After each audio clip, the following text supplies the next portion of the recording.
What up gang, Malaysia, Indonesia, Singapura, Brunei. Assalamualaikum, it's your boy Kimis Coverto.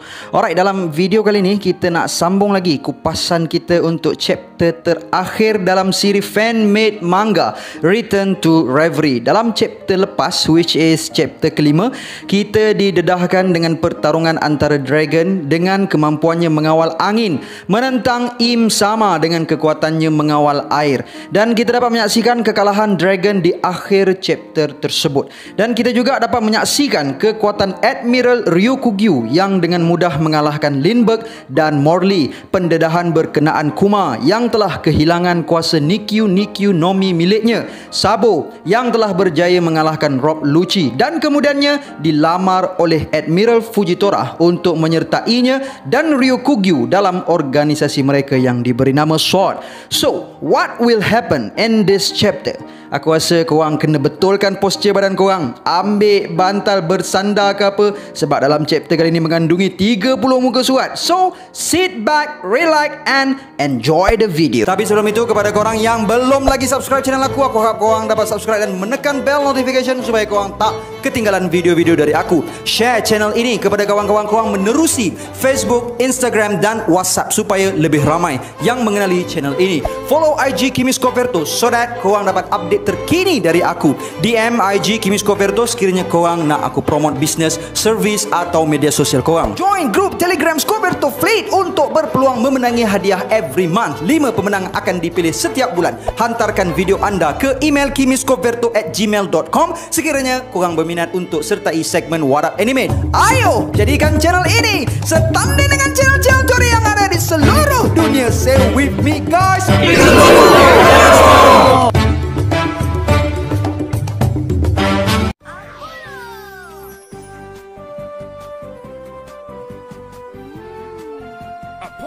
Bila-bila masa, yang mana jua? Untuk final chapter dalam Return to Reverie ni, Arthur mempersembahkan kepada kita sebuah color spread yang menarik, menampilkan kesemua kru Mugiwara dengan outfit yang baru. Dan dalam 10 kru Luffy tu juga kita dapat saksikan Carrot juga ada bersama-sama dalam Mugiwara Pirates. Mungkin Arthur nak menegaskan teori dia bahawa Carrot will be the next nakama untuk Mugiwara. Dalam chapter terakhir ini, Arthur menjudulkan mangganya sebagai The Beginning of the End. Membuka tirai chapter kali ini, kita dapat melihat Ivankov telah menyapa Dragon yang telah tiba-tiba muncul di Kamabaka Kingdom.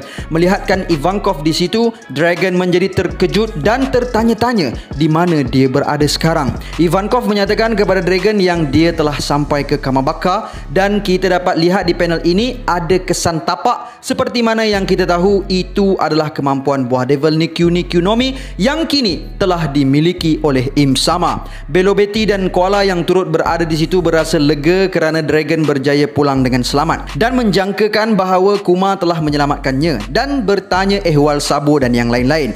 Dragon menjelaskan bukan Kuma yang selamatkan dia, tapi Dragon tidak menjelaskan segala-galanya dan berniat untuk kembali semula ke Marijoa segera. Belo Betty berkata dengan nada yang kurang setuju kerana mereka telah gagal dihubungi selama 3 hari. Ivankov mengatakan bahawa persidangan Reverie telah pun tamat dan masuk akal sebab Kuma menghantar seseorang ke sesuatu tempat dalam jangka masa 3 hari dan 3 malam. Namun Koala berkata sambil terkejut, bertanyakan apa maksud Dragon tadi, mengatakan yang bukan Kuma yang melakukan perkara ini dan apa sebenarnya yang terjadi.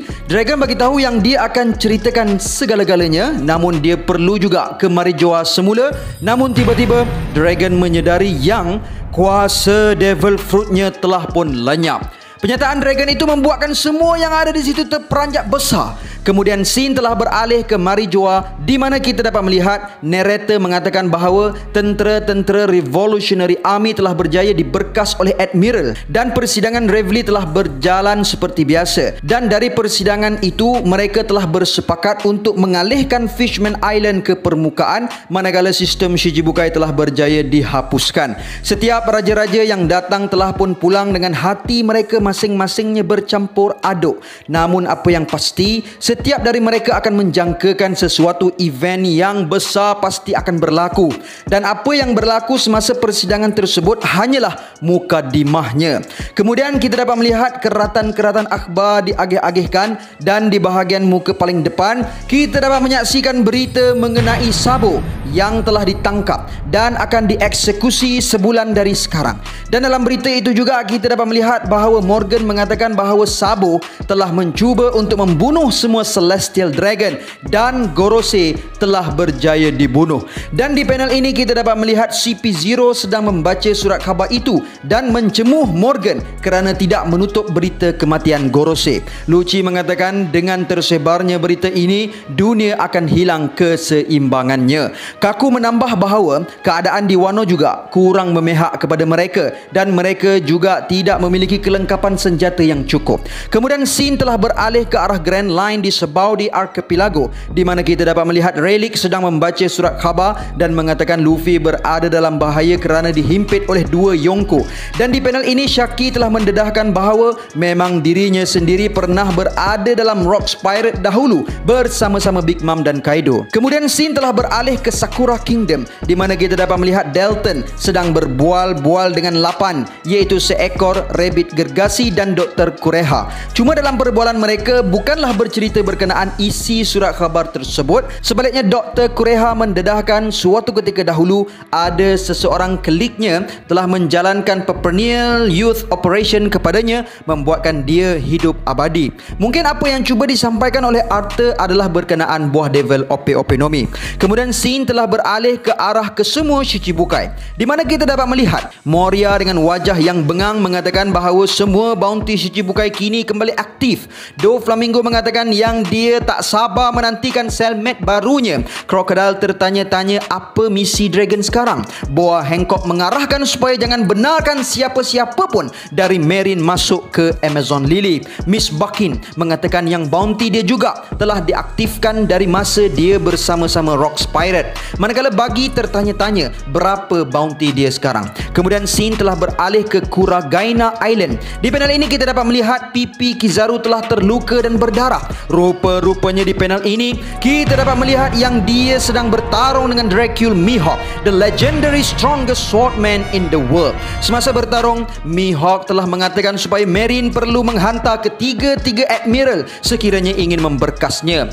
Kemudian scene beralih ke arah salah satu kapal pemantau Big Mom, di mana kita dapat melihat yang Caesar telah berjaya diberkas oleh Blackbeard. Dan dari dalam kapal Blackbeard kita dapat melihat satu perbualan antara satu watak siluet dengan satu lagi watak siluet, dan kedua-dua mereka menggunakan kod rahsia sebelum memulakan perbualan, iaitu Sea dan Fog. Pemanggil bertanya, tidak ada jalan lain ke? Kemudian yang menerima panggilan berkata, ini adalah masa yang terbaik untuk bertindak. Namun pemanggil mengatakan bahawa berkemungkinan ramai dari anak buahnya akan kurang bersetuju dan mengatakan perasaan dia berbelah bahagi setelah pihak dia diserang sebegini, dan mengatakan ini adalah perancangan kau, bukan Dr. Vegapunk. Di akhir dialog pemanggil tersebut, barulah kita mengetahui bahawa orang yang menerima panggilan adalah Dr. Vegapunk. Namun kat sini kita masih belum didedahkan rupa paras Dr. Vegapunk lagi. Kemudian scene beralih ke arah Enel yang berkata setelah membaca surat khabar,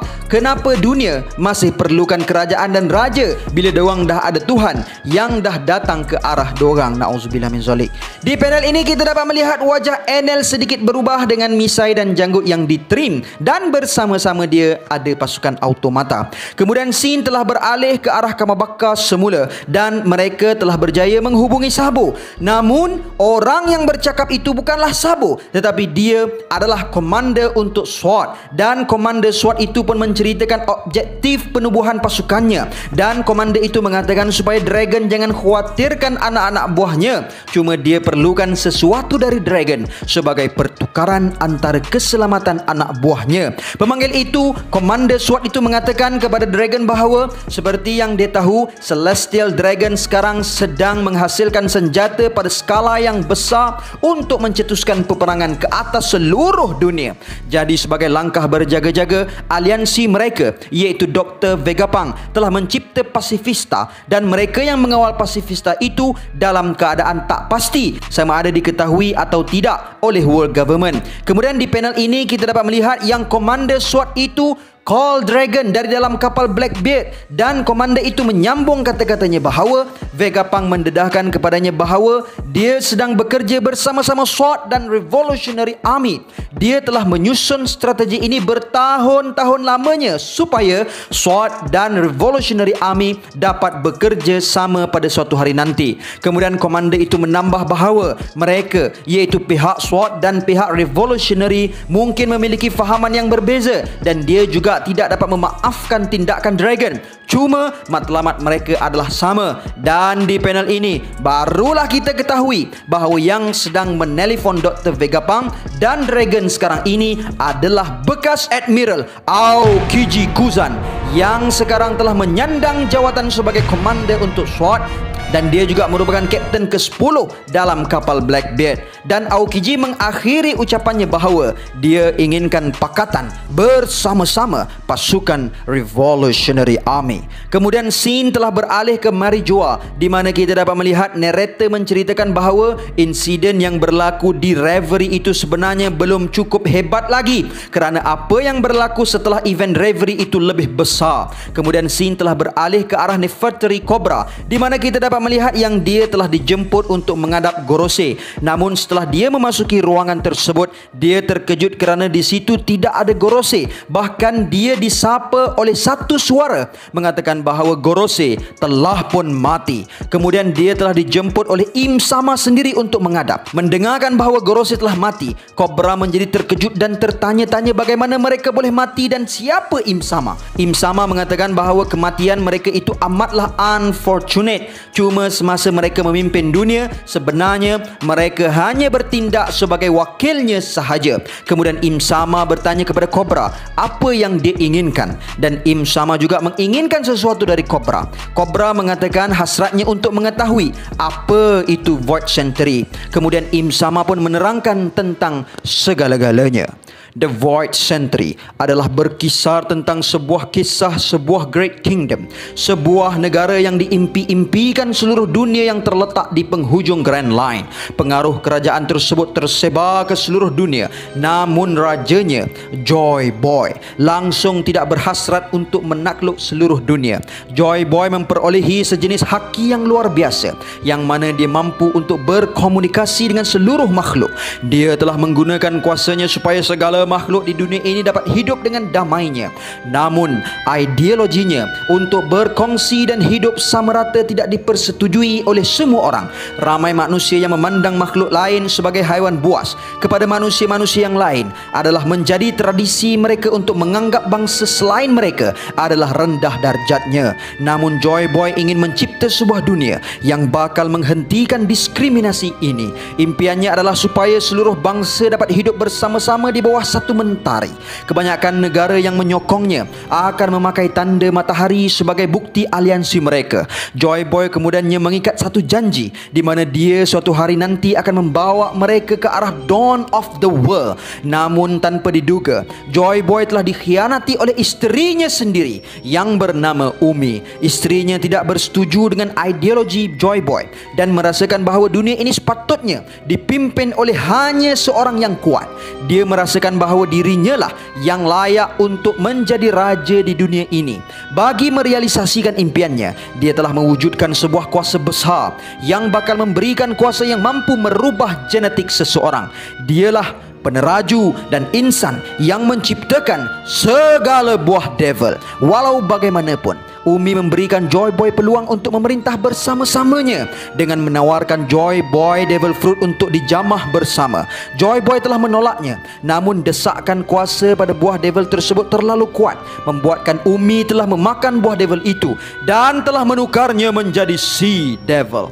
Perkara tersebut telah memaksa Joy Boy untuk menentang isterinya sendiri, dan Joy Boy pun telah membentuk pasukannya yang diberi nama Dawn atau Fajar, iaitu sebuah pasukan yang menginginkan kebebasan. Pasukan itu dipimpin oleh Joy Boy sendiri dan disokong kuat oleh dua orang anaknya, Poseidon dan Uranus, dan antara aliansinya termasuklah Kozuki Clan, Ming Tribe, Fishman Tribe, Shandian Tribe, Kuja Tribes, Sorbet Kingdom dan ramai lagi. Manakala isterinya membentuk sebuah pakatan dan diberi nama Das atau Senja yang menginginkan dunia ini dipimpin oleh mereka yang kuat. Pakatan itu dipimpin oleh Umi dan anak perempuannya Pluton yang telah mengkhianati ayahnya. Umi menawarkan buah devilnya kepada 20 lagi negara yang menyertainya, yang semuanya cemburu dengan kemampuan yang ada pada Joy Boy. Peperangan yang panjang telah tercetus di seluruh pulau tersebut.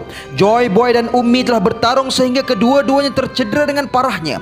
Namun kemenangan berpihak kepada pasukan Das setelah Umi mengeluarkan kemampuan terkuatnya, yaitu dia telah menghasilkan ribut yang besar yang telah menenggelamkan pulau itu dengan satu pukulan tsunami. Dan di akhir hayatnya, Joy Boy telah mengungkapkan kata-kata ini: terdapat beberapa perkara yang tidak dapat dihentikan, tekad yang diwariskan, impian seseorang, dan takdir sebuah era. Selagi mana ada manusia yang mencari-cari erti kebebasan, kesemua perkara ini tidak akan sesekali dapat dilenyapkan. Kata-kata ini akhirnya dikenali sebagai The Will of D. Siapa nak come first? Dalam segmen SNF hari ini aku bawakan kepada korang IG shop Sunday_Do_Akmal yang menawarkan kepada kita kek dan dessert. Menu utama Sunday_Do_Akmal adalah slice cake, whole cake dan custom cake. Selain itu, diorang juga turut menawarkan cupcakes, mini tart, brownies dan Congo bars. Dan untuk penghantaran, mereka hanya mengenakan charge berdasarkan kawasan di sekitar Klang Valley dan Selangor sahaja. And for the moment, mereka menyediakan flat rate dan free delivery based on minimum slice cake mengikut kawasan. Dan special offer kepada mahasiswa-mahasiswi UKM. Korang boleh pilih date delivery yang disediakan. Korang hanya perlu scan QR code ni je. Dan aku difahamkan, diorang akan launch something big this coming April. So kalau korang nak tahu apa dia, korang boleh stay tune di IG shop dorang Sunday_Do_Akmal. Okay, link IG shop dorang aku tinggalkan di ruangan description di bawah. Dan satu lagi bisnes nakama kita adalah Facebook page Soul King Toys yang menawarkan kepada kita pelbagai action figure yang menarik. Ada pelbagai pilihan action figure Naruto, One Piece dan Dragon Ball. Ada Sasuke, Goku, Ace, Shanks dan banyak lagi. Dan diorang juga ada buat live kat FB diorang sambil melelong action figure ini. So korang boleh lekas-lekas follow Facebook page diorang untuk mendapatkan update terkini dari diorang. Okay, untuk info lanjut aku tinggalkan link page diorang di ruangan description di bawah.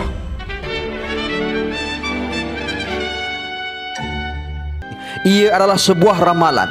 Joy Boy telah mengatakan kepada Umi bahawa dia tidak akan mati dan 800 tahun akan datang tekadnya akan terus diwariskan untuk membawa dunia ke arah fajar. Dengan deklarasi Joy Boy itu, Umi menjadi marah seolah-olah dihina, dan dia juga mengatakan bahawa sekiranya Joy Boy muncul semula, dia juga akan turut muncul bagi menghentikan tindakan Joy Boy. Kemudian Cobra bertanya, apa yang dimaksudkan dengan Joy Boy tidak akan mati? Im Sama menjelaskan, haki dan tekad memiliki persamaan yang ketara, di mana haki adalah manifestasi tekad seseorang menerusi fizikal. Jadi apabila kuasa tekad atau will power seseorang itu melampaui persempadanan natural, ia dapat memanipulasi apa-apa sahaja, bahkan mampu memanipulasi takdir itu sendiri. Jadi maksud Joy Boy adalah menunjukkan bahawa willnya terlalu kuat sehingga kan willnya akan terus hidup walaupun dia telah mati. Kemudian suatu hari nanti, Joy Boy akan hidup kembali dalam tubuh orang lain seolah-olah dia telah dihidupkan semula, dan Joy Boy akan kembali untuk membawa fajar. Namun Umi juga akan kembali untuk menghentikannya. Dan sebelum Umi meninggal dunia, dia telah membentuk sebuah kerajaan dunia. Dia memberikan tanggungjawab memimpin seluruh dunia ini kepada 20 kerajaan yang membantunya dan mengatakan supaya menantikan kepulangannya 800 tahun akan datang. Kemudian pemimpin-pemimpin ini telah memujanya seolah-olah dia adalah dewa bagi lautan dan menyemadikan pusaranya di sebuah mausoleum di sebuah pulau yang bernama God Valley. Namun mereka dari bangsa Celestial Dragon mengingkari perintahnya. Walaupun mereka memujanya, menyanjunginya, namun mereka masih takutkan kekuatan luar biasa milik Ummi. Walaupun mereka meraihkan ideologi Ummi, namun mereka menginginkan hak keistimewaan itu hanya untuk mereka sahaja, dan mereka hanya menganggap Ummi dan Joy Boy adalah musuh alami mereka, dan takutkan sekiranya mereka berdua kembali, mereka akan menghasilkan sekali lagi ribut atau storm seperti mana yang telah Ummi lakukan sebelum ini. Disebabkan itulah mereka mula untuk menutupi segala-galanya. Mereka mula memburu kerajaan-kerajaan yang terlibat dan berusaha memadamkan apa yang telah berlaku pada waktu peperangan itu. Namun mereka yang terselamat telah melakukan sesuatu bagi memelihara informasi kejadian tersebut, dan mereka mula meletakkan nama D kepada setiap keturunan mereka supaya Will Joy Boy tidak akan dilupakan. Dan di panel ini kita dapat melihat semasa batu poneglyph diukir, salah seorang samurai Wano, berkemungkinan shogun pada ketika itu dan berkemungkinan dari klan Kozuki, mengarahkan supaya sempadan Wano ditutup dan mengarahkan Lady Toki untuk merentas masa supaya dia dapat melihat sendiri dunia akan diputar balik atas ke bawah dan melihat sendiri Joy Boy yang baru yang akan membawa mereka ke arah fajar. Kemudian Im Sama mengatakan bahawa dia telah pun mendedahkan semua apa yang disoalkan oleh Cobra, dan sekarang giliran dia pula untuk bagi tahu apa yang diinginkan dari Cobra. Im Sama menjelaskan bahawa diinginkan sesuatu dari Cobra yang ada hubung kaitnya dengan The Ancient Weapon, iaitu anak Ummi dan Joy Boy. Menurut legenda, setiap 800 tahun 3 anak akan lahir dengan kemampuan observation haki tertentu, dan 3 spesies raksasa ini menganggap bahawa pemilik haki ini adalah tuan mereka, iaitu the Three Dragon Gods. Uranus mampu untuk mengawal raja di udara, iaitu sejenis gajah pada saiz gergasi yang ketinggiannya mencecah langit. Namun walau bagaimanapun, disebabkan jenayah tertentu yang telah mereka lakukan, lebih kurang kesemua mereka telah pun pupus. Poseidon mampu mengawal raja lautan, iaitu spesies akuatik gergasi yang habitatnya di lautan. Dan akhir sekali adalah Pluton yang merupakan raja di daratan, yang merupakan golem Titan. Tubuh mereka berbentuk seperti manusia yang diciptakan dari batu yang tidak dapat dihancurkan. Berkenaan Poseidon, dia telah berkahwin dengan putera Fishman dalam perikatan politik, membuatkan gelarannya dikenali sebagai puteri ikan duyung. Joy Boy telah berjanji dengannya bahawa dia akan membantu orang-orangnya untuk berhijrah ke daratan supaya semua Fishman dapat berkongsi di bawah satu cahaya matahari yang sama. Joy Boy bahkan telah mencipta sebuah bahtera bagi mengangkut semua penduduk Fishman di sana. Namun dia gagal melunaskan janji ini kerana telah bertemu ajal sebelum itu. Kemudian Im Sama bertanya kepada Cobra adakah dia tahu nama untuk dunia ini. Cobra mengatakan bahawa dia pun tak tahu yang dunia ini memiliki nama. Im Sama mengatakan bahawa dunia ini dulunya juga ada nama dia yang tersendiri, namun juga dirahsiakan oleh kerajaan. Sebagai sebuah dunia yang dilitupi lautan sejauh saujana mata memandang, planet ini dikenali sebagai All Blue. Namun semasa peperangan, Poseidon telah menggunakan Sea King untuk menghasilkan penghadang bagi menyekat kuasa musuh. Disebabkan itulah Sea King tidak pernah menyerang Pulau Fishman dan akan menyerang sesiapa sahaja yang mendekati kawasan itu. Namun kakaknya Pluton telah mengetahui rancangan Poseidon dan menetapkan untuk menghasilkan penghadang berhampiran dengan pokok buah Devil. Dia telah mengarahkan Earth King untuk timbul bagi menghasilkan sebuah tembok gergasi yang diberi nama Tartarus. Disebabkan perkara tersebut, maka terhasillah Grand Line dan Red Line. Namun disebabkan kedua-dua senjata itu mati, tiada siapa dapat memulihkan kembali keadaan. Disebabkan itu jugalah Joy Boy perlu menantikan 800 tahun lagi bagi merealisasikan impiannya. Engineer kapal dari Water 7 telah menghasilkan sebuah kapal perang pada saiz yang sangat besar sebagai langkah berjaga-jaga, iaitu kapal yang dilengkapi dengan sebuah meriam besar yang cukup kuat, bahkan mampu untuk meruntuhkan Red Line. Namun kapal perang besar ini telah disalahertikan sebagai Pluton dan telah dimusnahkan sebelum misi menghancurkan Red Line dapat disempurnakan. Dan Im Sama mengatakan tujuan utama kapal tersebut dihancurkan adalah supaya selepas ini tidak ada yang dapat mengatasi Pluton yang sebenar. Dan sebab itulah Im Sama mengatakan dia perlukan Cobra, iaitu kerana Pluton tersembunyi di negara kelahirannya di Alabasta. Pluton yang asal asal telah berkahwin dengan klan Nefertari untuk pakatan politik. Dan Pluton sekarang ini adalah anak kobra sendiri, iaitu Nefertari Vivi. Mendengarkan perkara tersebut, King Cobra menjadi sangat terkejut. Kemudian Im Sama menjelaskan bahawa keluarga Nefertari adalah salah satu dari 20 keluarga yang membantu Umi di dalam peperangan menentang Joy Boy. Namun oleh kerana Celestial Dragon sangat takutkan mereka yang pernah ada hubung kait dengan kerajaan itu, mereka telah menolak dan melarang keluarga Nefertari dari memasuki Marijoa. Oleh kerana mereka khawatirkan penganiayaan, keluarga Nefertari telah memadam segala pengetahuan berkenaan Pluton dan enggan untuk memperturunkan maklumat berkenaan Pluton kepada keturunan mereka. Dan dikatakan di Alabasta terdapat satu poneglyph yang menceritakan tentang Pluton, namun tiada siapa yang dapat menemuinya. Kemudian dengan menjerkah, King Cobra bertanya, apa sebenarnya yang Im Sama inginkan? Im Sama mengatakan, ingat lagi tak cerita tadi pasal Joy Boy dan Umi yang akan datang kembali 800 tahun akan datang? Dan ramalan itu benar. Will Joy Boy telah diwarisi oleh Gold di Roger, manakala Will Umi telah diwarisi oleh Rock di Zebek. 38 tahun dahulu, kedua-dua mereka telah bertembung seperti yang diramalkan. Namun Zebek telah dikalahkan dan membuatkan Zebek gagal pergi ke pulau terakhir. Namun Roger menyedari bahawa dia terlalu awal. Walaupun dia berjaya menjejaki harta Joy Boy, namun the ancient weapon yang diperlukan untuk mengembalikan landscape dunia ke bentuk asal belum lagi dia lahirkan. Roger kemudiannya telah menyerahkan dirinya kepada Merin setelah menyedari bahawa dia tidak mampu untuk berbuat apa-apa. Aku telah mengeksekusinya supaya selepas Roger tiada lagi yang berani melakukan apa yang dia lakukan, dan kami telah pastikan keturunan dia juga dihapuskan, bahkan sanggup berperang supaya willnya akan terus terpadam. Namun sekali lagi, Joy Boy telah memalsukan kematiannya dan menjumpai tubuh baru untuk hidup, dan tubuh baru Joy Boy adalah Monkey D. Dragon, iaitu bekas anak kapal Gold di Roger. Namun Dragon masih lagi belum mengetahui identiti sebenarnya. Walaupun begitu, dia telah mula bertindak untuk menghapuskan sistem yang telah Umi ciptakan. Jadi terbuktilah sekarang, bagi menghapuskan Joy Boy secara menyeluruh adalah dengan membunuhnya pada hari yang telah diramalkan. Bagi memastikan Joy Boy tidak lagi dapat dihidupkan semula, hanya sekiranya aku menang pada hari yang ditakdirkan itu, Joy Boy akan mati selama-lamanya.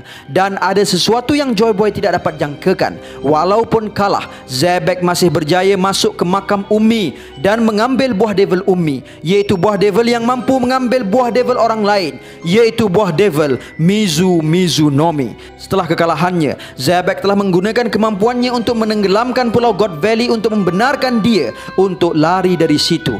Dia membuatkan seluruh dunia percaya bahawa dia telah lenyap. Namun perbuatannya itu sebenarnya untuk membolehkan dia untuk merencanakan kerja-kerja di sebalik tabir. Dan dia juga telah tampil di hadapan Gorose, mengancamnya dengan pengetahuan dan kekuasaannya. Kerana takutkan Zebek seperti mana mereka takutkan Umi, Gorose telah menawarkan segala kuasa yang dimahukan hanya untuk mereka terus hidup. Dan pada masa itulah Zebek telah mati, dan aku telah lahir sebagai insan yang baru. Akulah Imu, raja dunia ini dan reinkarnasi dari si Devil Umi. Dan disebabkan pembedahan kehidupan abadi yang telah aku jalani, aku telah mempersiapkan diri aku dengan kekuasaan yang sebenar. Dan di panel ini, tahulah kita satu pendedahan yang mengejutkan. Im Sama sebenarnya adalah Rock di Zebek, dan Zebek mengatakan bahawa dialah yang akan memenuhi impian Umi dan akan menghancurkan Joy Boy, dan kemudian dia akan membunuh semua makhluk yang cuba menentangnya. Dan disebabkan itu jugalah Zebek perlukan Cobra untuk menghadapnya, supaya sama ada suka atau tidak, Vivi yang merupakan Pluton akan menurut kehendak dia. Dan kat panel ini kita dapat melihat yang Vivi telah pun diberkas oleh Zebek dengan kemampuan airnya. Zebek kemudiannya mengatakan bahawa dia hanya perlukan nyawa Cobra supaya Vivi dapat awakenkan kekuatan Plutonnya. Dan dengan itu Zebek telah membunuh Cobra dengan kemampuannya. Melihatkan kematian ayahnya di hadapan mata dia, Vivi telah menjerit menangis. Dan disebabkan tangisan Vivi itu, sekumpulan makhluk besar telah hadir ke Marijoa, yaitu makhluk yang dikatakan sebagai The Land King. Kemudian scene telah beralih ke Kamabaka Kingdom, di mana kita dapat melihat Dragon sedang terkenangkan momen dia bersama Roger 24 tahun dahulu sebelum Roger dieksekusi. Roger telah berkata kepada Dragon yang walaupun dia akan sampai ke pulau terakhir itu seperti yang diimpikan, namun dengan hanya sampai ke pulau tersebut sahaja bukanlah impian dia, kerana akhirnya dia hanyalah terlalu awal untuk sampai ke sana. Seseorang tentunya akan sampai ke sana dan melampaui kemampuan dia dan menemui harta tersebut bagi pihaknya. Kemudian Dragon bertanyakan adakah Roger berkatakan tentang Joy Boy. Roger membenarkan kata-kata Dragon, namun mengatakan jangan memahami perkara tersebut secara tersurat sahaja, kerana Joy Boy yang akan muncul adalah seperti reinkarnasi seperti yang Rox fikirkan. Rox sebenarnya telah tertipu dan fikir dia dan Roger adalah reinkarnasi kedua-dua Joy Boy dan Umi. Sebenarnya apa yang Joy Boy maksudkan adalah sesuatu yang berbeza. Kemudian Roger berkata kepada Dragon bahawa seseorang itu akan mati apabila dirinya dilupakan, kerana walaupun seseorang itu telah mati, memori seseorang itu bersama-sama kita akan terus hidup dan orang itu akan terus hidup di dalam hati kita. Mereka lah yang menginspirasikan kita dan mendorong kita untuk mengejar impian mereka menerusi tubuh kita. Jadi itulah yang dirasakan Roger maksud sebenar Joy Boy tentang Wheel of Dreams, iaitu impian seseorang itu tidak akan ada penamatnya. Dan menurut Roger lagi, hanya itulah maksud untuk hidup setelah mati, iaitu untuk tidak dilupakan. Dan dengan cara itulah Joy Boy akan merentas 800 tahun akan datang. Impiannya telah diperwariskan dari generasi ke generasi. Tak kira sekuat manapun kerajaan cuba untuk membuat dunia melupakannya, namun dia tetap akan terus diingati. Jadi apabila Joy Boy yang baru akan dilahirkan dan akan membawa dunia ke arah fajar, itu bukanlah lagi kerana takdir, garis keturunan atau satu ramalan yang bodoh. Bahkan itu adalah kerana ketulusan impian mereka. Dan Roger mengatakan bahawa dia akan menggunakan kematiannya supaya seluruh dunia akan dapat mengetahui impian itu. Dan dengan cara itu, aku tidak akan mati. Impian aku yang aku warisi dari Joy Boy sejak turun-temurun akan terus hidup, iaitu impian untuk menjadi manusia paling bebas di lautan dan menyatukan seluruh dunia, di mana semua manusia dapat meneroka di dalam penerokaan yang tidak ada penghujungnya. Dan itulah impian yang diberi nama A Romance Dawn. Kemudian chapter pun tamat. Seru gila last chapter ni brother. Segala info dan teori dalam keseluruhan siri fanmade Return to Reverie ni semuanya masuk dek akal dan interconnected. Dan tak tahulah macam mana Oda lepas ni nak twist lagi cerita lepas ni. So gang, that's all I have untuk perkongsian kali ni. And before I end, sedikit renungan. Tidak akan ada apa-apa pun akan berhasil dalam hidup kita seandainya kita takut untuk mengambil risiko. Tidak akan ada langsung yang mengasyikkan sekiranya kita lakukan sesuatu tanpa risiko dan meneruskan kehidupan dalam keadaan sebenarnya kita belum lagi meneroka sejauh mana kemampuan sebenar kita. Kadang-kadang ada di antara kita merasakan yang kita langsung tidak belajar apa-apa di sekolah rendah, sekolah menengah, college, university, kerana apa yang kita lakukan di sana tidak melibatkan risiko. Tiada risiko bermaksud tiada yang mengasyikkan. Keasyikan akan datang apabila ia dibayangi dengan risiko. Seseorang perlu berdepan dengan risiko untuk berjaya. Risiko kegagalan, risiko dipermalukan, risiko bermula semula, risiko diaibkan, risiko kerugian harta, risiko kehilangan kawan, risiko dipinggirkan, risiko dipertawakan. Sebesar mana risiko yang kita hadapi, sebesar itulah kejayaan di sebaliknya. Dan disitulah bersembunyinya keasyikan. Do you really have passion towards success? Do you really have a big dreams? Do you really want to achieve your goal? Then take the risk. And until then my gang, there is no God except Allah. Assalamualaikum warahmatullahi